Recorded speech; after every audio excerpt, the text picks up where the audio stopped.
Olá pessoal, tudo bem?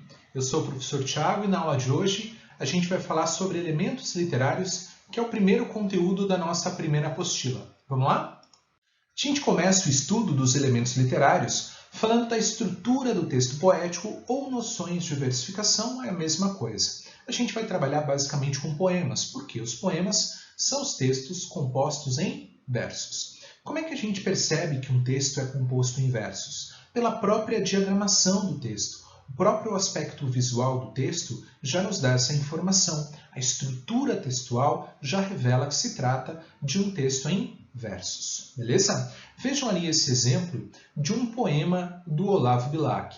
Por que eu sei que esse texto é escrito em versos? Ora, porque a organização visual do texto já me revela isso, beleza? Eu não tenho ali claramente parágrafos. O que é um parágrafo, gente? Vamos lá. É um conjunto de estruturas frásicas, de frases, ok?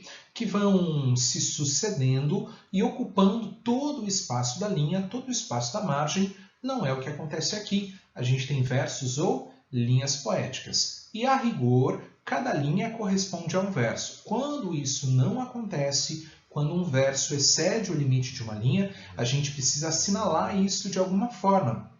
Lembram lá das aulas anteriores? Quando um verso excede o limite de uma linha, eu preciso começar a linha seguinte com um colchete aberto. Não é o que acontece aqui. Então percebam que esse poema do Olavo Bilac, ele é formado por 14 versos, tá? Contem lá, gente, vocês vão chegar a essa resposta, beleza? 14 versos ou 14 linhas poéticas. Percebam também o seguinte, esse poema, que é formado por 14 versos, ele é dividido aqui em 4 grupos distintos. Vejam lá, gente, ó. Aqui ó, eu tenho um primeiro grupo de versos, um segundo grupo de versos, opa, um terceiro grupo e um quarto grupo. A cada grupo de versos, nós damos o nome de estrofe. Aqui eu tenho, portanto, 4 estrofes nesse poema. E como é que a gente sabe que esse poema tem 4 estrofes? Também é a diagramação do texto que nos revela essa informação. Ó, eu tenho um espaço entre uma estrofe e outra, indicando essa mudança, indicando essa organização.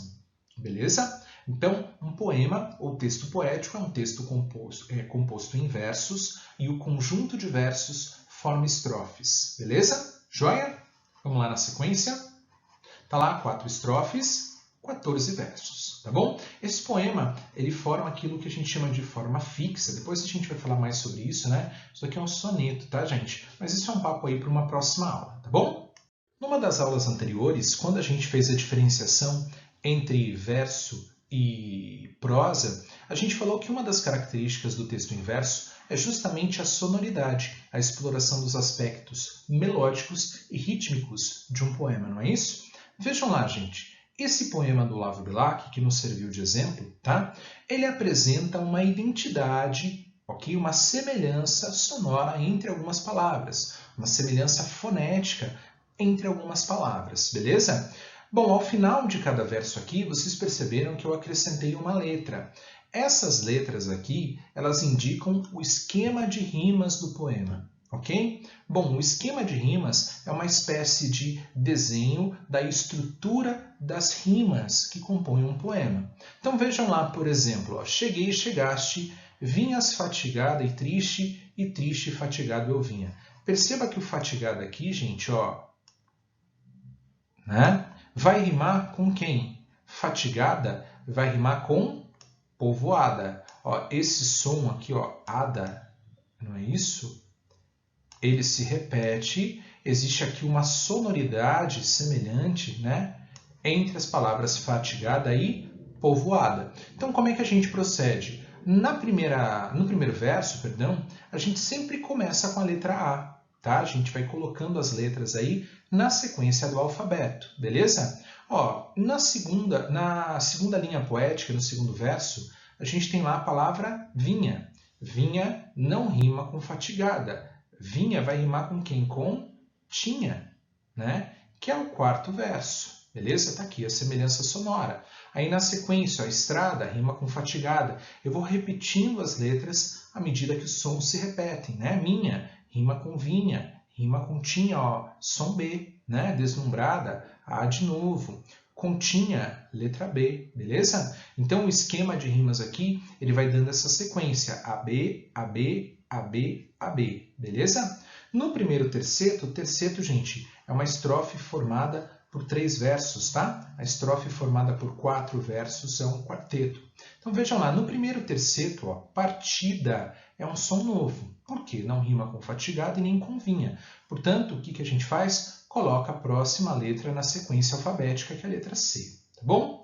Depois, a umedece também não rima com fatigada, não rima com vinha e não rima com partida. O que a gente faz? A gente coloca ali uma letra nova também na sequência alfabética, no caso aqui a letra D, beleza? Depois, despedida, rima com partida, repito a letra C. Na sequência, e eu solitário volto à face tremo, vendo o teu vulto que desaparece na extrema curva do caminho extremo. Tremo não rima com fatigada, não rima com vinha, não rima com partida, não rima com umedece. Tremo é um som novo, não é isso? Portanto, letra nova na sequência alfabética, letra E, desaparece, rima com umedece, letra D, e extremo vai rimar com tremo. Portanto, gente, o que nós temos ali na sequência, no esquema de rimas? Essa sequência aqui, ó, ABAB, ABAB, CDC, EDE. Então, por exemplo, numa questão em que eu pergunte a vocês o esquema de rimas de um poema, o que vocês precisam oferecer como resposta é essa sequência de letras aqui, ó, é uma sequência de letras. Tudo bem? Percebam, gente, que entre uma estrofe e outra, para indicar a quebra das estrofes, ó, eu vou utilizar uma barra aqui, né, uma barra inclinada, para indicar que há aqui uma quebra das estrofes, tá? Então, aqui eu olho o esquema de rimas, eu posso deduzir também, ó, o número de versos, contando aqui, né, as letras correspondente ao som de cada verso, não é isso? E eu posso também contar o número de estrofes, né? Ó, tem 4 estrofes. Tudo bem? Beleza? Além de identificar o esquema de rimas de um poema, a gente precisa muitas vezes fazer a classificação das rimas. E a gente faz essa classificação de acordo com alguns critérios. O primeiro deles é a fonética, ou seja, a sonoridade, tá? Nesse sentido, a rima pode ser perfeita ou imperfeita. Vamos lá, gente. O que seria uma rima perfeita? Uma rima perfeita é que apresenta uma repetição, né, perfeita dos sons. Desculpem a redundância, né? Mas é uma repetição exata dos sons ou fonemas, ó. Falado e cantado, tem a repetição aqui de ado, não é isso? Ó? Esses fonemas, eles se repetem de forma exata, de forma precisa, ok? Nas rimas imperfeitas, ocorre uma reprodução apenas parcial dos sons. Veja, por exemplo, o que é uma rima toante ou assonante. É uma rima em que só as vogais se repetem, ó, boca e moça, ok? Tem a repetição aqui das vogais O e A, não é isso? O que muda, gente? Mudam os sons consoantes. Essa rima é o que a gente chama de rima toante. Ela não é perfeita porque ela representa apenas uma reprodução parcial dos sons e não uma reprodução total dos sons aí, ok? Bom, um outro caso é a rima literante. Bom, se a toante representa a repetição, né, de sons vocálicos, a literante representa a repetição de sons consonantais. Ó, fez e faz não rimam propriamente de forma perfeita, mas eu tenho aqui a reprodução de sons, o que cria sim uma identidade sonora entre essas palavras. Lata e luto, medo e moda. Quando a gente for estudar figuras de linguagem, a gente vai perceber que essas rimas aqui, elas formam figuras que nós chamamos de aliterações e assonâncias, tá? Assonâncias na repetição de vogais e aliteração nas repetições de consoantes, tá? Beleza? Um outro critério adotado na classificação das rimas é o critério da posição da sílaba tônica entre essas palavras que apresentam uma identificação fonética. Em português, nós temos palavras que nós chamamos de oxítonas, que são aquelas palavras que têm a sua última sílaba como sílaba tônica, as paroxítonas, que têm a penúltima sílaba como tônica, e as proparoxítonas, quando a antepenúltima sílaba é a sílaba tônica, tá? E existem nomes para as rimas entre palavras oxítonas, paroxítonas e proparoxítonas. Vamos lá?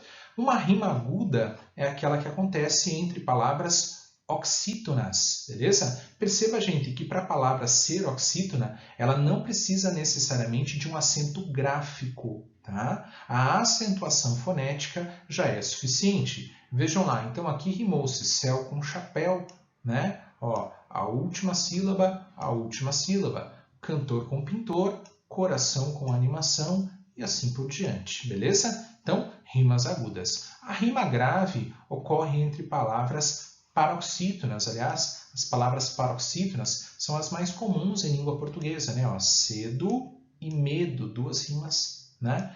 Aí entre palavras paroxítonas. Metade, ó, metade, amizade, beleza? E nós temos as rimas esdrúxulas. Em espanhol, gente, as proparoxítonas são chamadas de esdrúxulas. Por quê? Justamente por conta dessa posição, tá? Então vejam lá, ó, a antepenúltima sílaba é a tônica, né? Célula e cédula, tá? Armário e salário. Aqui tem duas leituras, a gente pode interpretar isso como uma proparoxítona ou como uma paroxítona terminada em ditongo, mas isso é um outro papo, tá? Vejam lá, o propósito, ele é ocócito, beleza? Então seriam aí as rimas esdrúxulas, certo?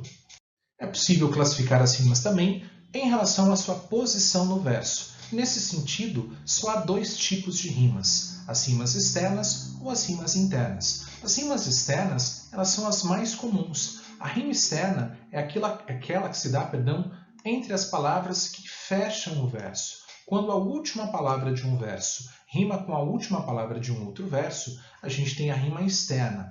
Quando essa rima se dá no interior do verso, a gente tem uma rima interna ou coroada. Ó, a bela bola do Raul. Veja só, gente, bela bola, né? O que acontece aqui é uma identificação entre palavras que se encontram no interior do verso e, portanto, o que nós temos aí é uma rima interna, beleza?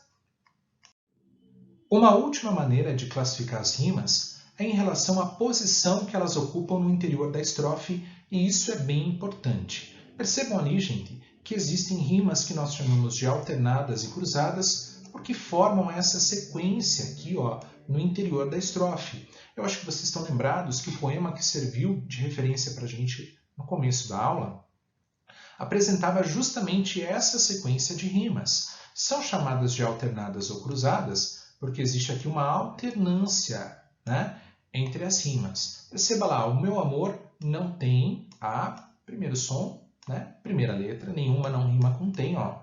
Som novo, nem rima com tem a, e espuma rima com nenhuma, AB, AB. Essas rimas são chamadas de alternadas ou cruzadas, combinam-se alternadamente. Tá? É óbvio, isso aqui é lógico, é só a gente tentar entender a razão do nome, tá? Corresponde precisamente à organização das rimas no interior do verso, beleza? Bom, um outro tipo de rima são as rimas emparelhadas, essas que formam pares, ó, tá? A, B, B, tudo bem? Vejam lá, vagueio campos noturnos, letra A, né? Muros soturnos, soturnos rima com noturnos, né? E solidão rima com canção. Portanto, A, B, B, rimas impares, paralelas, ou emparelhadas. E tem as interpoladas, que tem esse formato aqui, ó, A, B, B, A. Vejam lá, tento, A, tanto, rima com encanto, pensamento rima com atento. Por que interpoladas? Porque forma-se esse polo aqui, ó, rimas entre os polos. Beleza? Joia? Tranquilos?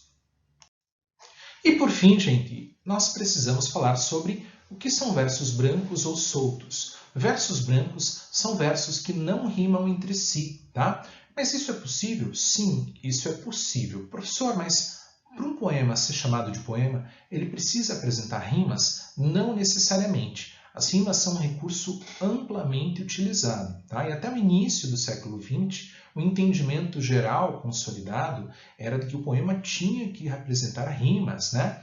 Mas isso não é regra, gente. A partir do século XX, principalmente as experiências de vanguarda romperam com essas características mais tradicionais e hoje também é bastante comum que os poemas não apresentem essa identificação fonética que nós chamamos de rimas. Tudo bem? Beleza? Vejam lá, ó. Uma palavra caída das montanhas dos instantes, mares e distantes. Perceba que aqui, ó, eu tenho uma identificação sonora entre instantes e distantes. Opa, aqui era A, né? Deixa eu pegar a borracha aqui, ó. Apaguei. Deixa eu colocar ali o azinho de novo.